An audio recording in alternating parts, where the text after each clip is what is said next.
Design is your passion, right? Well, it's probably not your only passion. But what if you could combine your love of design with another of your passions and create a business that fulfills you in multiple ways? In this episode of the podcast, Erin sits down with interior designer and artist Victoria Valentinas, who has a background in textiles and upholstery but found popularity on social media through sharing her work doing faux finish. Now she has her own design firm, and you can learn all about her journey in today's episode. Well, Victoria, thank you so much for taking time out of your market to come and just have a conversation with me on our podcast. Thank you. I'm excited to be here. Yeah. Well, tell us a little bit about how you got started in interior design. Well, I've always loved fashion and design in any form. And when I was looking to what to do with my future and where to go to school, I had many majors that were completely unrelated. But once I narrowed it down to interior design, I was looking at schools, and I'm from outside of Chicago. Oh, okay. So I was looking at schools either in the Midwest or in North Carolina, because we always vacationed in Pinehurst as a family. Okay. And so North Carolina kind of was like our second home. And I Googled interior design schools in North Carolina, and I found High Point University. And I didn't know anything about High Point Market at that time, or it being furniture capital of the world and everything. So that's kind of how I got to High Point. And sounds like you hit the jackpot with that one. Definitely. And I've said over and over, I'm definitely a proud alumni, and I always, I did tour guides and everything. I was very involved on campus. So I think back, I could have gone to the cornfields, like in the middle, of the country, or, been at High Point, and I wouldn't have had the same opportunities, internships. I worked market freshman through senior year. Gosh, I love that. Well, I've actually had the opportunity to be on the High Point University's campus through the Leadership Institute, through the Home Furnishings Hall of Fame.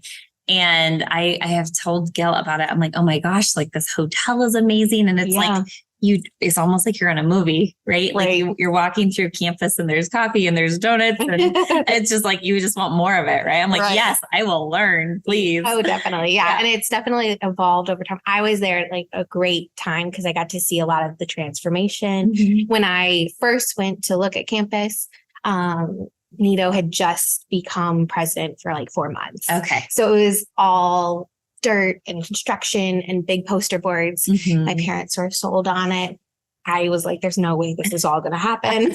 I just don't see how this could happen. And then it did. And then every semester, and year, there was more and more going on. But it was such a good opportunity because being so close, just down the street from High Point Market, I was able to work all throughout the year, setting up showrooms, and just in between class, I could, plan my schedule around just pop down to the showroom, work there, then go to class.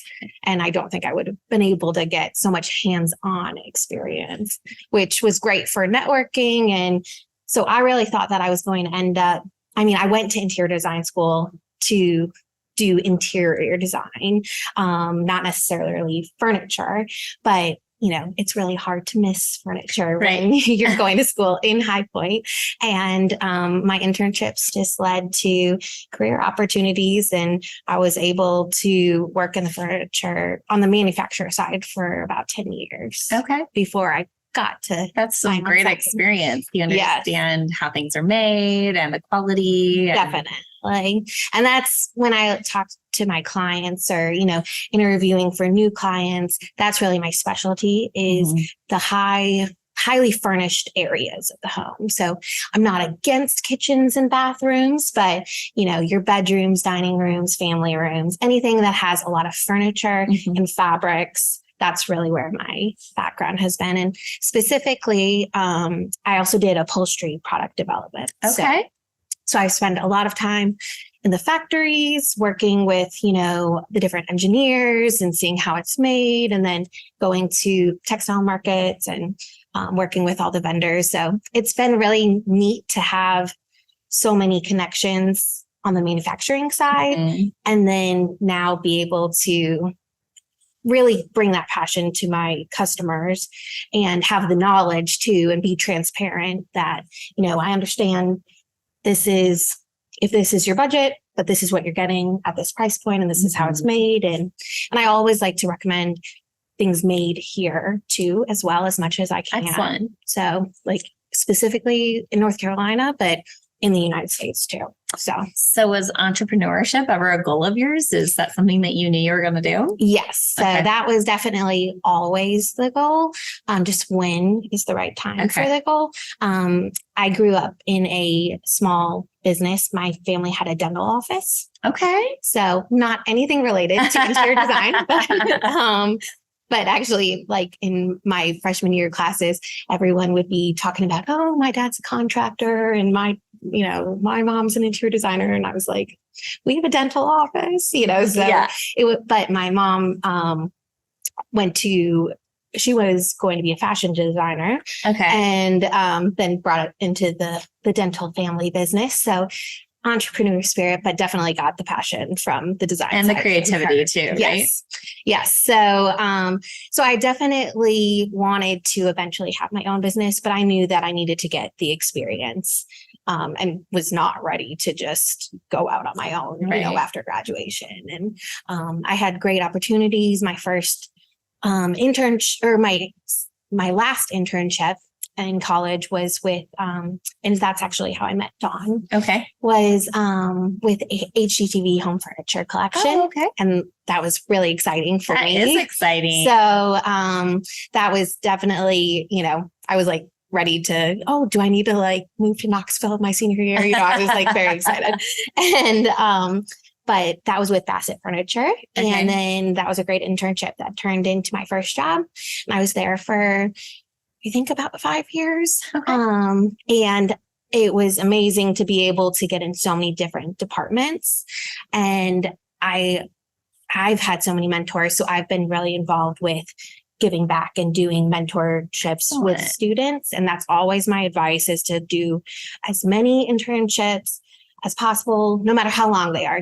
Like an internship can be a weekend, and but really giving, letting people know that you're interested in things. Mm-hmm. And I did that a lot and was able to get into so many different meetings and departments, from sales to marketing to, they saw that I could sketch, so they put me in product development. And so that was very exciting to really get a lot under my belt. Mm-hmm. And then that led me to my next opportunity. So I was the fashion director at Thomasville. Okay. And that was a great learning experience, because that was the last end of Thomasville. Okay.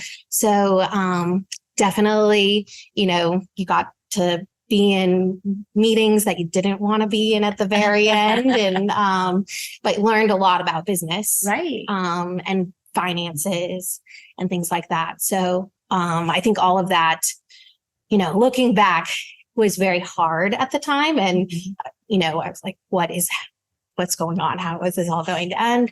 But I now have like a lot of business background of things to do and not to do, which was great.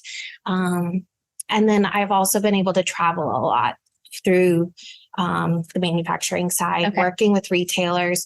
And so I think that's helped me have a realistic approach to now that I'm their customer, is like knowing how it's made, being realistic about timelines, supply chain, and being able to explain that to consumers.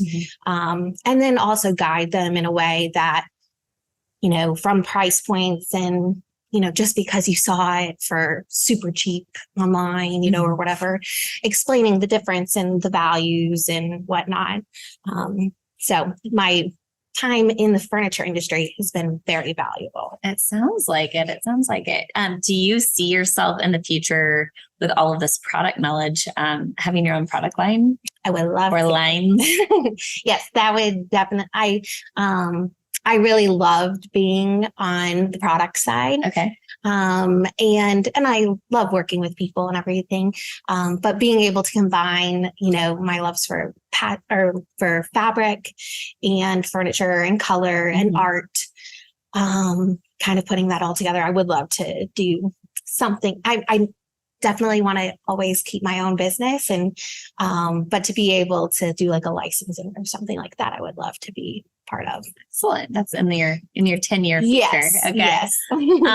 So, we have a common thread is Dawn Brinson with the Media Matters. And so she was telling me about your love for fine arts and your knowledge of fine arts and how you weave that into your interiors. Talk a little bit about that. Yes. So I've always loved art.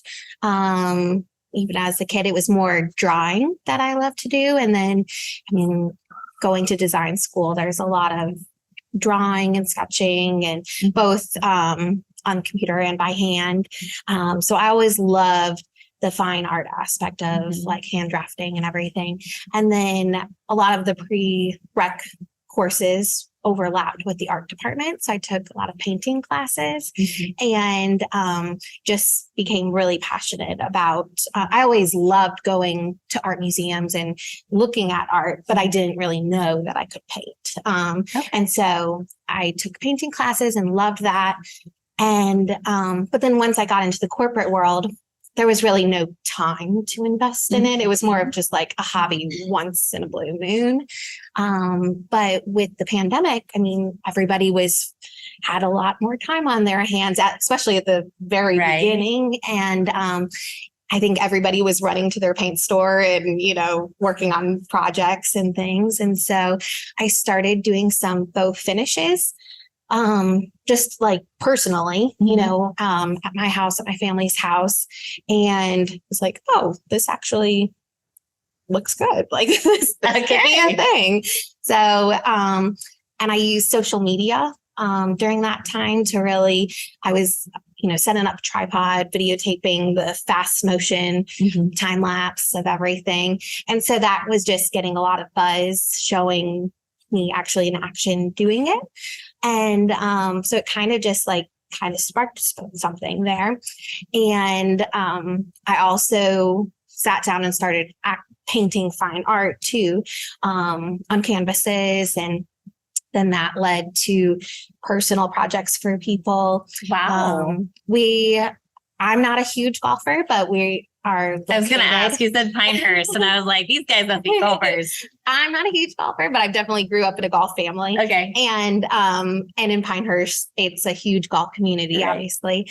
And so, and I appreciate the beauty of golf courses. So I've done a lot of landscapes for golf courses, and that really took off. Because there was a lot of demand in the area, and I love working with color. And so it all just kind of evolved. And then people started having some, I love this art, but I haven't been able to find, let's see something in a magazine and they're inspired, but they don't know where to find it. And I said, well, we can create something similar, but using your colors. And this is the scale of your sofa. This is how big it needs to be. And I love doing that. If there's an inspiration that somebody has, because I don't have the actual specific style of art. That's what keeps it fun for me. It's always a challenge, always something new. I've done portraits, I've done landscapes, abstracts, fashion, textiles. Like they have a pillow that they love, but let's incorporate that into an art piece, painting on textiles.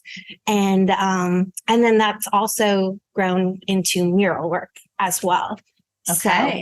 So that's been neat because that kind of has gotten me into commercial aspects and also doing some pro bono projects as well, which has been really fun because not everybody needs a mural in their home per se, but I did a project for the Humane Society, for a military space, did some work for a local cafe, Special Blend here in High Point. And so it gives me an opportunity to do something a little more fun that someone might not want in their dining room, but to be more creative. And so that's been amazing because I didn't have the time to do it when I was in, traveling with working with manufacturers. There just wasn't any time. And I didn't really even know what I could do until I had the time to do it. So now I say that VLV Designs is a interior design and a custom art company. And, Okay. and I've been doing a good portion of both. So, Okay. And do you still plan to do both as you progress in your business? Yeah, I think so. It's been really, I mean, I love the interior design side, but the art side's just not everybody, it's not available for everyone. And so, I mean, there's not as many sources. Sometimes people just are like, I didn't even know where I could get something like this, and I'm like, well, we can create it. Let's look at some ideas. I put together with the customer, we'll look at different, just the same way you would do an interior design project, where you put together different visual options. And then they say, oh, I like this from this inspiration, this from this, and we then can create something new. Or it might be something that I already have made. But yeah, it kind of also gets my creative juices flowing in different ways. So, I do a lot of the fabrics and the ordering, and it's sometimes nice to just block out a week to work on the painting side too. That's exciting. Well, I live in Denver now, but I grew up in Eastern Colorado, and it's a very rural area. And so lots of grain elevators, business, Ace Hardware's businesses that just kind of could use a little bit of like beauty, right? And so there's been these two gals, they're called Two Girls in a Mural. And they've been going all over the United States, but specifically Eastern Colorado, painting it could be, a flag on the elevator or on the side of a green bin or something. And it's brought so much art into that area. Yeah.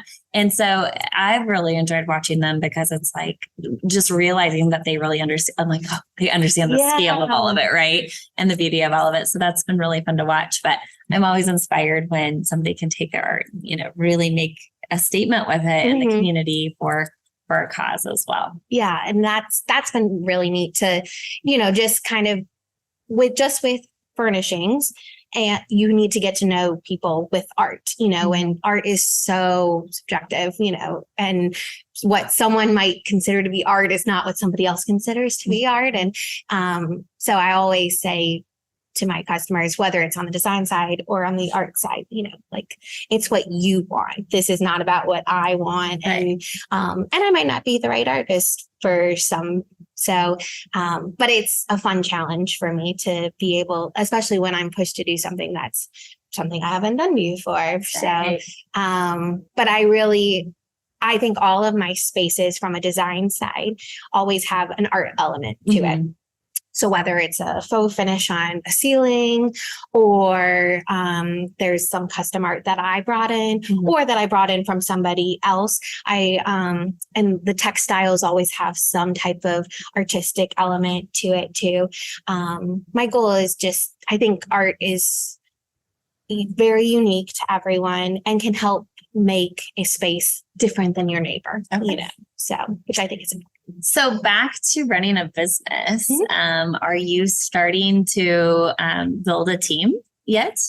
So I have definitely, so this will be, it'll be 4 years in May. Okay. And, which is crazy. It's been flying by, but I've definitely been learning a lot as I go and learning about how to get help too, and relying on vendors and different, like I have a great upholstery shop, I have a great window treatment shop, installers, and that I couldn't do anything without. And then my family members as well.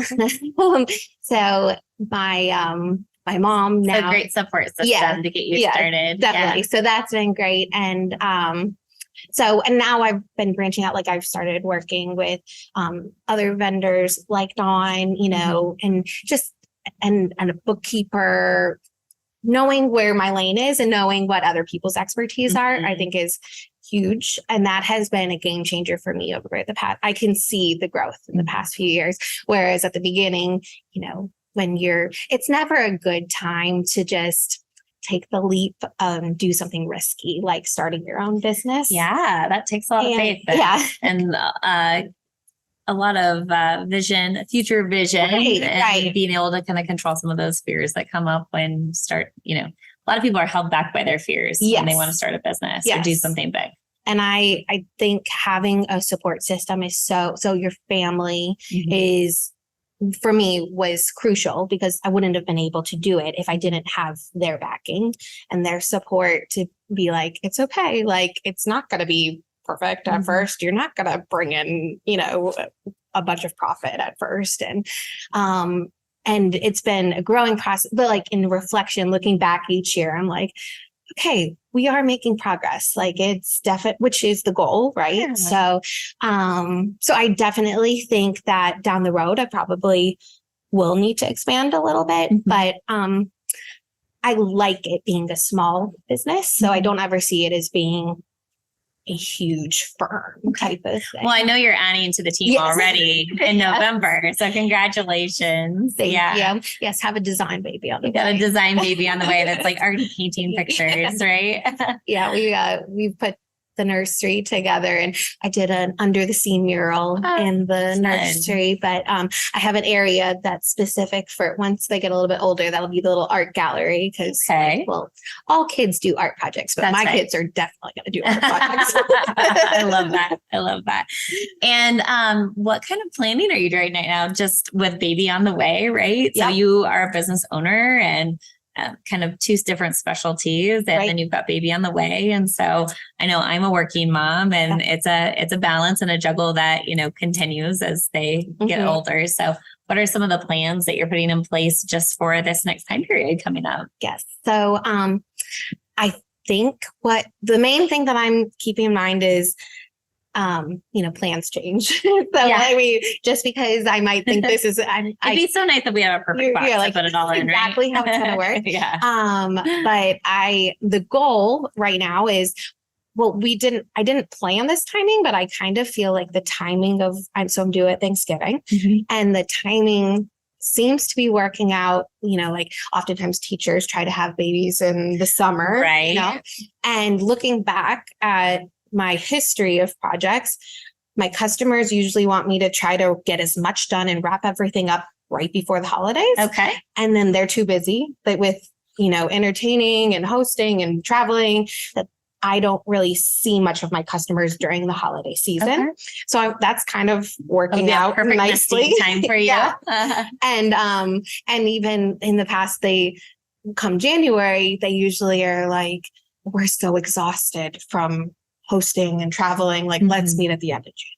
Yeah. So I'm like, well, this might have actually worked out, So, and I also have built great relationships with my customers. So they are very excited for me, and, they understand. So we're in a good spot, like kind of wrapping up things and like, okay, we'll start that room, next year type of thing. So that's the plan right now. And then I've got, again, my family is, right now I have a mini golden doodle. So that's my training, Love it. But I have a Bernie doodle. Oh, so nice. The doodles are great. Yeah. They're so cute. They're so cute. So, I call him my design dog, because oftentimes like I'll need to go pick up something from like the window shop, and they're like, didn't bring your mascot, He's usually always with me.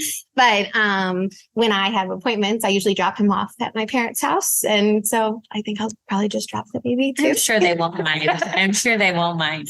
Grandparents love that kind of stuff. So that's the plan for now. And I'm also blessed that I do have my own business from a flexibility standpoint. Yeah, and then that I have a good support system at home, that, I've got a great husband who's very supportive of the fact that, I used to travel 90% of the time for my job when I worked corporate. And that was always a concern for me. Like, how is this ever going to work in the future?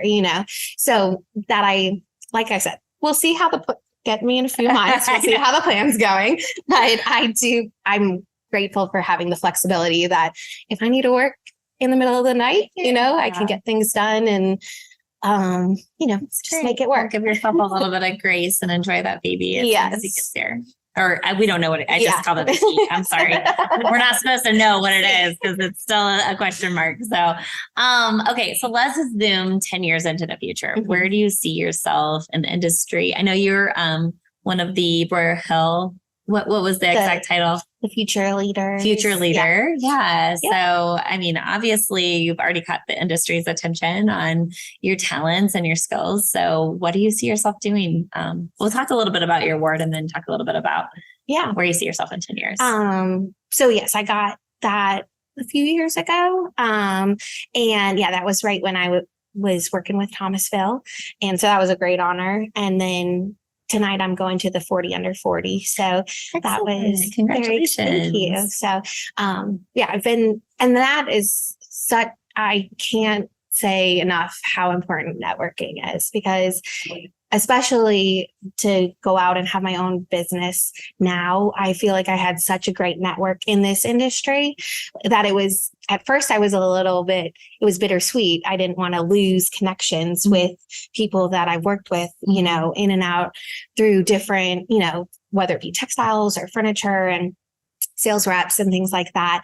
But High Point's always a big family reunion, of you know, course. to see everybody. It's like homecoming. That's why I tell my friends, I'm like, I'm going to market and I'm going to work a lot and I'm going to not sleep much, but it's going to be so much fun because I'm going to see all my people. Right, exactly. It's always fun to see everybody. Yeah. And so I'm just really glad that I had the network to, because when people heard that I did start my own business, I had cheerleaders and, you know, everyone was, I can call up people and be like, okay, so I never needed a resource for this before, you know?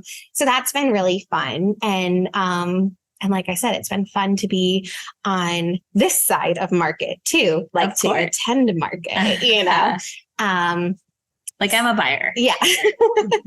Well, when Show me your stuff. The first time was, you know, in the heat of the pandemic, it definitely felt gypped because I was like, there was nothing going on. You know what I mean? Right. The market was a little weird at first. The whole world was a little weird. Yeah. Right. So, but now it feels, you know, I think market's back in full swing and even better than ever. But, so I think in the future, I definitely, I would like to expand and maybe do some more, well, obviously more residential, but even some more commercial projects as well. That's what I originally, when I was an aspiring designer in design school, my dream was to design hotels, restaurants, and bars. So, so I'd love to kind of get into that type of space. And then also expand, in location too. So we've recently moved to Charlotte, North Carolina. Okay. And a lot of Charlotte designers this market. Yeah, that's great. Yeah. So we've now been there a year and my business is 100% in Pinehurst, which I still see it staying in Pinehurst, but I would like to expand more into Charlotte as well. And working with my network has been so important for that because a small town versus a larger city is just totally a different ballgame of how do you, because networking and relationship building is so important when you're new to a town, how do you get your foot in the door? So what are some of the things you're doing in a new town then for your marketing? So I still am doing a lot of my social media, but I am finding that the things that work in a smaller town might not necessarily be as effective. Specifically print I've noticed a difference in that just because when there's so many neighborhoods and such a large population, how are you getting after the masses, you know, type of thing? Whereas in a smaller town, everyone picks up that publication, you know? So I've been using some of the experts to kind of help me find out who should I be connecting with? We could introduce, you know, and make introductions with, whether it be builders or realtors or just starting to kind of get to know, like I know people so well in this area, but I don't know people as well in the Charlotte area. So, which has been, you know, it's always a fun new challenge. And I think joining organizations has been really important too.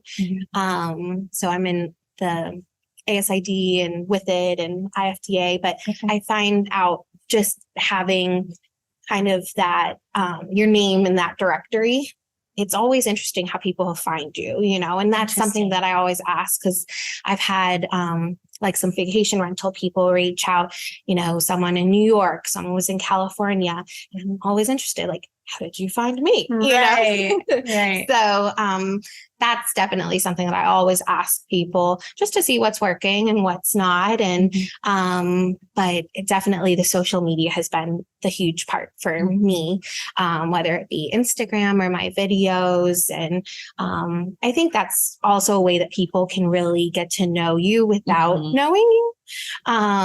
Especially through a video, because you can see someone's personality, you already know how they talk. And so when you meet them, you expect that same type of vibe. It's funny. We have so many people that come up to Gail and I and go, "Oh my gosh, I recognize your voice. Like, you guys are real. Like, you're real people." And yes, we are real. Like, we're right here. We're excited. And you might not know them, but they feel like they know you. Yeah. And, you know, even with this podcast, it's been so interesting how many people have talked about how much they're listening to it. Like, we have people that are starting to go through our programs, that are ready to invest in our programs. And they're like, "Oh my gosh, I've already been listening. Like, I've been listening to, you know, podcasts of your clients." We had one designer, she's really well known here, Rachel Moriarty. And she was like, "I am binge listening to your podcast." And I was like, "Oh my gosh, it's so, you know, it takes a lot of work to do marketing. And it takes a lot of work to orchestrate even just one strand of it. And then to hear that people are benefiting from it and they're enjoying it and they're finding us in that way," then I was like, okay, that's a win. Like, and that's what it's all about. Because you're not just doing it I'm sure you have all this extra time, you know, so you're not just doing it to do it. There's a reason and a purpose behind it. And you're obviously passionate about it, but it means the world when someone actually they remember or tell you that, "Oh, I love that episode." And I think what you guys are doing is really important, because we all that's what's great about the era that we're in with technology and with podcasts and social media is, yes, obviously there's pros and cons to everything, but I drive 2 hours from Charlotte to Pinehurst, and I think of it as my little mobile university. So to listen to, you know, you guys and other podcasts and to really just be able to get some learning in while I'm on the road, you know, is a great way to, we're all multitasking, right? So, but we can always learn something. And I think it's so interesting when you can listen to different perspectives of the business too, because a lot of us are very creative, but we really sometimes the business side, you know, you need a little bit more structure and guidance. Education, guidance. Yep. Well, thank you so much for being on. You know, we typically have a moment at the end of our podcast where we ask you to just share, you know, 3 things that you'd like for our listeners to take back to their business or into their life. So I would say one would be, I guess I talked about networking a lot. So definitely develop your network and use your network, stay in touch and be a good mentor and mentee. So it goes both ways. And you never know where things can lead, and where what your plan, how it will, change in your paths. And from an art perspective, I think that really sets everybody apart in a unique way. So challenge yourself to in projects and with working with customers and to look for unique pieces of art, look for local artists. It's a great way to support small businesses. And to, you're getting something one of a kind then. So that will impress your customer as well, because they know that, Jill down the street is not going to have the same piece of art that they have. Yeah. And third would be probably on the planning side, one, be open to, a lot of us are type A people, but being flexible with the plan, and that you never know where it's going to take you, but to be open to using the experts. We can't be experts at everything. You can spread yourself too thin, and definitely be willing to make the investment in working with experts that in turn you'll see like your business grow from it. Excellent. Well, thank you so much for taking time out of market Thanks for inviting chat me. with us. It's been great. And we just can't wait to see what your future holds. And we'll be following on Instagram to see baby, because I'm sure baby will make a debut. That's it. Yes. I'm like, also when you were talking about videos, I was like, I think your videos might be changing just a little bit in the next couple of months. So. Your video focus. So, well, congratulations. Thank you. Yeah, thank you. We had a great time talking with Victoria Valentinas about her journey, especially since her business is so young. We look forward to seeing how her business evolves and are excited to watch her career. Right now, you can also download our 2023 Interior Design Business Survey on fees, salaries, and current state of the industry. Get it for free now at thepearlcollective.com/podcast survey.